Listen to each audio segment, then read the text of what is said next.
Big boss season 8 నుంచి Yashmi Gowda eliminate అయ్యారు. వివరాల్లోకి వెళ్తే Yashmi Gowda one of the top contestant.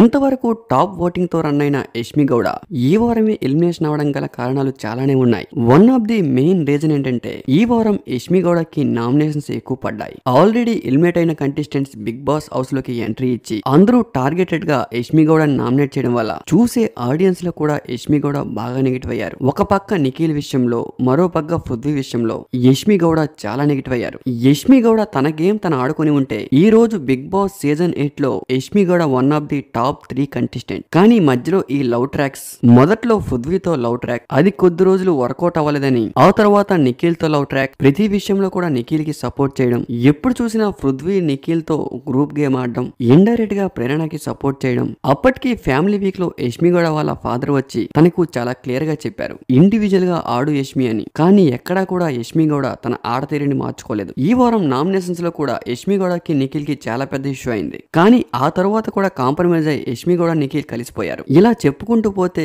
Yashmi Gowda elimination అవడానికి చాలానే కారణాలు ఉన్నాయి. రీసెంట్ గా బిగ్ బాస్ హౌస్ లోకి వచ్చిన ఎక్స్ కంటెస్టెంట్స్ అందరూ కూడా యష్మి గౌడకి చిలక్కి చెప్పినట్టు చెప్పారు, యష్మి గౌడ నువ్వు ఆడుతున్న గేమ్ రాంగ్, నిఖిల్ నీకు అంత ఇంపార్టెన్స్ ఇవ్వట్లేదు, నువ్వు నిఖిల్ కి సపోర్ట్ చేస్తూ నీ ఇండివిజువల్ గేమ్ ని నువ్వు పాడు చేసుకుంటున్నావు, ఎప్పటికైనా మారు యష్మి అంటూ చాలానే చెప్పారు. కానీ ఎక్కడా కూడా యష్మి తన ఆడతీరుని గాని తను ఆడే విధానాన్ని కానీ ఎక్కడగా మార్చుకోలేదు. ఒకవేళ యష్మి గౌడ మార్చుకున్నా కూడా అది పెద్దగా ఎఫెక్ట్ చూపించేది కాదేమో.